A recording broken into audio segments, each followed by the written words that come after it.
Symbiotic microbes എന്ന ചാപ്റ്ററാണ് ഞാൻ ഇന്ന് എടുക്കാൻ പോകുന്നത് നിങ്ങൾക്ക്. Symbiosis is the term use to define the close relationships or association between two different species in which at least one of them benefits. അതായത് സിംബയോസിസ് എന്ന് പറഞ്ഞു കഴിഞ്ഞാൽ അതൊരു ക്ലോസ് ആയിട്ടുള്ള റിലേഷൻഷിപ്പാണ്. ആര് തമ്മിൽ? രണ്ട് സ്പീഷീസ് തമ്മിൽ. അതിൽ ഒരെണ്ണത്തിന് ചിലപ്പോൾ ഉപകാരപ്പെടാതിരിക്കാം. അത് ഡിപ്പെൻഡ് ചെയ്യുന്നില്ല, അതിപ്പോൾ പറയുന്നില്ല, അത് പുറകെ വരും. The word coined by a German botanist Heinrich Anton de Bary in 1879 എന്ന വർഷത്തിൽ ജർമ്മൻ ബോട്ടാണിസ്റ്റായ ഹെൻറിച്ച് ആൻഡൻ ഡി ബാറിയാണ് ആദ്യമായി സിംബയോസിസ് എന്ന ടേം കോയിൻ ചെയ്തത്. Some scientists consider any relationship or association to be symbiotic depending on the closeness of association rather than the outcome. അതായത് മിക്കവരും consider ചെയ്യുന്നത് അതിൻ്റെ ക്ലോസ്നെസ്സിനെ വെച്ചിട്ടാണ്, അല്ലാതെ അതിനകത്തുണ്ടാകുന്ന ഔട്ട്കം, അതായത് ഈ റിലേഷൻഷിപ്പ് ഒരു സ്പീഷീസിന് ഉപദ്രവം ഉണ്ടാക്കുന്നുണ്ടോ ഇല്ലയോ എന്നതിനെ ഡിപ്പെൻഡ് ചെയ്തിട്ടല്ല മെയിനായിട്ടും. അവർ തമ്മിലുള്ള ഒരു അസോസിയേഷനെ ബേസ് ചെയ്തിട്ടാണ്. സിംബയോട്ടിക് അസോസിയേഷൻ പലതരത്തിലുള്ളതുണ്ട്. അതിലൊരെണ്ണമാണ് മ്യൂച്വലിസം. മ്യൂച്വലിസം എന്ന് പറയുമ്പോൾ തന്നെ രണ്ട് പേരായിട്ടുള്ള, അതായത് രണ്ട് സ്പീഷീസും ഒരുപോലെ ഉപകാരപ്പെടുന്നതാണ്. രണ്ടാമതാണ് കമൻസാലിസം. കമൻസാലിസം എന്ന് പറയുമ്പോൾ ഒരെണ്ണത്തിന് ഉപകാരവും മറ്റേ ഒരെണ്ണത്തിന് പ്രത്യേകിച്ച് ഗുണവുമില്ല ദോഷവുമില്ല. ആ ഒരു സ്റ്റേറ്റിലാണ് നമ്മൾ കമൻസാലിസം എന്ന് പറയുന്നത്. പിന്നെ ഉള്ളതെന്ന് പറഞ്ഞാൽ ന്യൂട്രലിസം. ന്യൂട്രലിസം എന്ന് പറയുമ്പം neither beneficial nor detrimental to either. അതായത് പ്രത്യേകിച്ച് ഗുണമോ പ്രത്യേകിച്ച് ദോഷമോ രണ്ടുപേർക്കും ഇല്ല. പിന്നെ അടുത്തത് കോമ്പറ്റീഷൻ. കോമ്പറ്റീഷൻ എന്ന് പറയുമ്പോൾ തന്നെ രണ്ടുപേർ തമ്മിലുള്ള മത്സരമാണ്.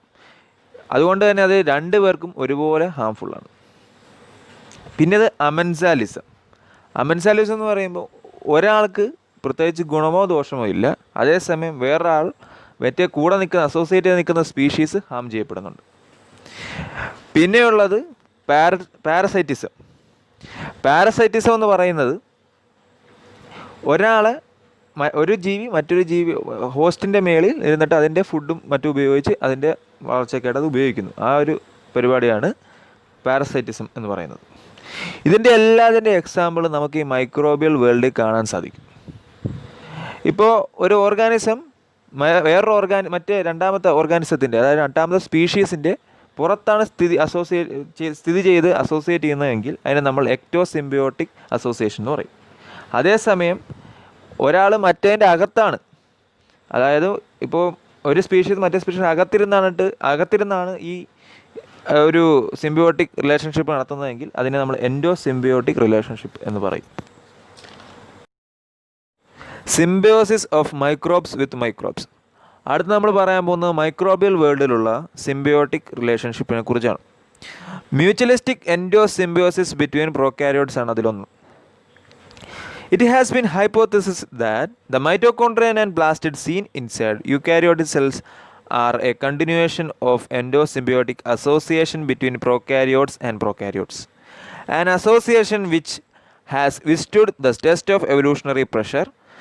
This theory is known as the serial endosymbiotic theory, which was put forward by Margulis Lin.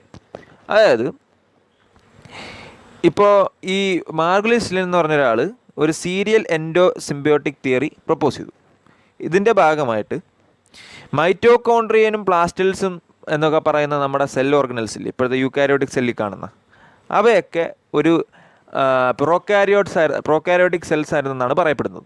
Our തമ്മിലുള്ളൊരു endosymbiotic റിലേഷൻഷിപ്പിൻ്റെ ഭാഗമായി ഈ മാറ്റങ്ങൾ അതിജീവിച്ചുണ്ടായ ഒരു എൻഡോസിംബയോട്ടിക് റിലേഷൻഷിപ്പിൻ്റെ ഭാഗമായി ഉണ്ടായ ഒരു അസോസിയേഷനാണെന്നാണ് പറയപ്പെടുന്നത്. The size, chromosome structure, nucleotide sequence, biochemistry, physiology and style of replication of a mitochondria and plastids give strong proof for this theory. ഈ പറയുന്ന കാര്യങ്ങളെല്ലാം ഇദ്ദേഹത്തിൻ്റെ തിയറി, അതായത് സീരിയൽ എൻഡോസിംബയോട്ടിക് തിയറിയെ സപ്പോർട്ട് ചെയ്യുന്നവയായിരുന്നു. According to this theory, the origin of a eukaryotic cell was the result of an endosymbiotic association of an archaebacterium which does not have cell wall with an eubacterium, which resulted in the formation of a double membrane covered nucleus. This was followed by internalization and endosymbiotic association of an aerobic bacterium which evolved into the mitochondrion. This association led to the evolution of nucleated mitochondrion containing eukaryotic cell. അതായത് ഇപ്പം പറഞ്ഞ process വഴി, അതായത് ഒരു archaea ബാക്ടീരിയയും U ബാക്ടീരിയയും കൂടെ ചേർന്നൊരു double membrane covered nucleus form ചെയ്തു. ഇതിനെ ഫോളോ ചെയ്ത് ഇൻറ്റേർണലൈസേഷൻ എൻഡോസിംബയോട്ടിക് റിലേഷൻഷിപ്പും വഴി ഒരു അയറോബിക് ബാക്ടീരിയ അണ്ടർഗോ ചെയ്ത് ഒരു മൈറ്റോകോൺട്രിയം ഫോം ചെയ്തു. ഇവ തമ്മിൽ അസോസിയേറ്റ് ചെയ്ത് ഉണ്ടായതാണ് ന്യൂക്ലിയേറ്റഡ് മൈറ്റോകോൺട്രിയം കണ്ടെയ്നിങ് യൂക്കാരിയോട്ടിക് സെൽ. അതുപോലെ തന്നെ ചില യൂക്കാരിയോട്ടിക് സെൽസ് സയനോ ബാക്ടീരിയ, അതായത് സ്വന്തമായി സൺലൈറ്റിൽ നിന്ന് വലിച്ചെടുത്ത് ഈ ഫുഡ് പ്രിപ്പയർ ചെയ്യാൻ അറിയാവുന്ന സയനോ ബാക്ടീരിയ എൻഗൾഫ് ചെയ്ത് വേറൊരു സിംബയോട്ടിക് അസോസിയേഷൻ ഫോം ചെയ്ത് ഫോട്ടോസിന്തറ്റിക് യൂക്കാരിയോട്ട്സായി മാറി. അതുപോലെ തന്നെ ചില എൻഡോസിംബയോട്ടിക് എൻഡോസിംബയോട്ടിക് ഇൻ്ററാക്ഷൻ നമ്മുടെ പ്ലാസ്റ്റിഡ്സുമായിട്ട് നടന്നു യൂക്കാരിയോട്ടിക് സെൽസിന്. അതിൻ്റെ ഭാഗമായി ഫോട്ടോസിന്തറ്റിക് ആൽഗയും പ്ലാന്റ്സും ഉണ്ടായി. അടുത്തത് നമ്മൾ നോക്കാൻ പോകുന്നത് എൻഡോസിംബയോട്ടിക് റിലേഷൻഷിപ്പ്, അതായത് പാരസറ്റിക് ആയിട്ടുള്ള എൻഡോസിംബയോട്ടിക് റിലേഷൻഷിപ്പ് പ്രോകാരിയോട്സിന് വെള്ളമുള്ളതാണ്. Bacteria that are parasitic in other bacteria also exist. അതായത് മറ്റ് ബാക്ടീരിയയുടെ മേളിൽ ഫീഡ് ചെയ്യുന്ന ബാക്ടീരിയകൾ നമ്മളെ പാരസറ്റിക് ആയിട്ട് ഉള്ള റിലേഷൻഷിപ്പ് നടത്തുന്ന ബാക്ടീരിയകൾ നമ്മൾ കാണപ്പെടുന്നുണ്ട് നമ്മുടെ ചുറ്റുപാട്. They are the members of the order Bdellovibrionales. Bdellovibrionales എന്ന് പറയുന്ന ഒരു ഓർഡറിൽപ്പെട്ട ബാക്ടീരിയകളാണ് ഈ ഒരു പാരസറ്റിക് അഡാപ്റ്റേഷൻസ് കാണിക്കുന്നത്. Bdellovibrionales are aerobic gram negative curved rods that prey on other bacteria. ഇവർ എയറോബിക് ആയിട്ടുള്ള ഗ്രാം നെഗറ്റീവ് ആയിട്ടുള്ള കർവ്ഡ് റോഡ് ഷേപ്പിലുള്ള ബാക്ടീരിയയാണ്. The organism attaches to the surface of a bacterium rotates and bores a hole through the host cell wall. It takes control of the host cell and grows in the space between cell wall and plasma membrane. അതായത് ഈ പറയുന്ന bacteria ഈ host cell, അതായത് attack ചെയ്യാൻ പോകുന്ന സെല്ലിൻ്റെ സർഫസിൽ, cell വാളിൻ്റെ സർഫസിൽ വന്നൊരു റൊട്ടേറ്റ് ചെയ്തൊരു ഹോൾ ഉണ്ടാക്കി അതിൻ്റെ സെല്ലിൻ്റെ കൺട്രോൾ പിടിച്ചെടുക്കും. എന്നിട്ട് ഈ സെൽവാളും പ്ലാസ്മ മെംബ്രെയിൻ തമ്മിലുള്ള ആ ഒരു സ്പേസിലിരുന്നത് വളരും.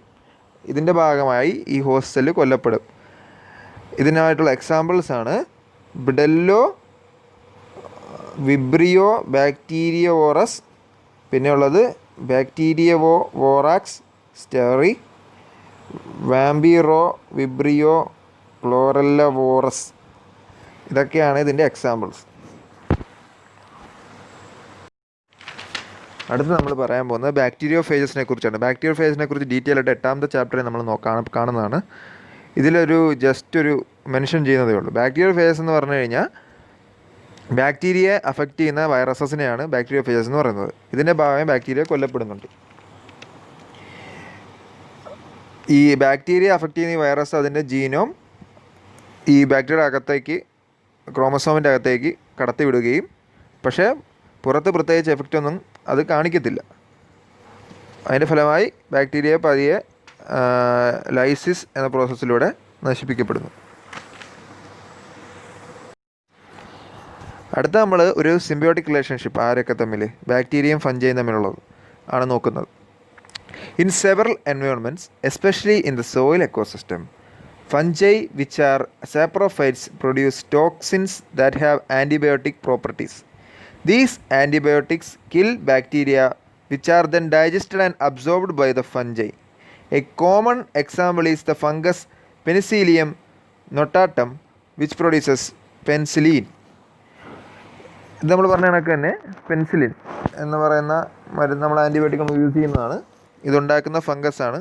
ഈ ഫംഗസ് ഇത് യൂസ് ചെയ്യുന്നത് തന്നെ ഈ ബാക്ടീരിയകൾക്കൊന്ന് ഭക്ഷിക്കാൻ വേണ്ടിയാണ്. അടുത്തൊരു നമ്മളൊരു ആൽഗൽ ഫഞ്ചെ സിംബയോട്ടിക് റിലേഷൻഷിപ്പിനെ കുറിച്ചാണ് പറയുന്നത്. ലൈക്കൺസ് എന്നാണ് നമ്മളത് പൊതുവെ പറയുന്നത്. Lichens are composed of a primary producer and a consumer. ഈ ലൈക്കൺസിൻ്റെ അത് ഒരു പ്രൈമറി പ്രൊഡ്യൂസർ, ഒരു കൺസ്യൂമറും കാണും. 2 സ്പീഷീസാണുള്ളത്. അതുകൊണ്ട് തന്നെ ഇതൊരു കോമ്പാക്ട് കോളനി ആയിട്ടാണ് കാണപ്പെടുന്നത്. The autotrophic component which is called the phycobiont which produce sunlight which uses sunlight to produce organic compounds which are used by the fungal partner called mycobiont. Sunlight വെച്ചിട്ട് food ഉണ്ടാക്കുന്ന process ചെയ്യുന്നത് ഫൈക്കോബയോണ്ടാണ്. അതേസമയം mycobiont, അതായത് fungal part ചെയ്യുന്നത് interns which provide protection, moisture, minerals and other nutrients absorbed and transported from the substratum on which it lives and provides secondary metabolites that stimulate the growth of phycobiont. അതായത് ഈ ഫൈക്കോബയോണ്ട് വളരാൻ ആവശ്യമായുള്ള minerals, nutrients, moisture, protection, പിന്നെ metabolites, അതായത് അതിൻ്റെ ഗ്രോത്തിനെ പ്രോത്സാഹിപ്പിക്കുന്ന കുറേ ഘടകങ്ങളെല്ലാം ഈ മൈക്രോബയോണ്ടാണ് നൽകുന്നത്. ഈ ഫൈക്കോബയോണ്ട് എക്സാമ്പിളാണ് നോസ്റ്റോക്ക്, കലോത്രിക്സ് തുടങ്ങിയവ. മൈക്രോബയോണ്ട് എക്സാമ്പിളാണ് ആസ്കോമൈസിറ്റിസും ബെസിഡിയോമൈസിറ്റിസും.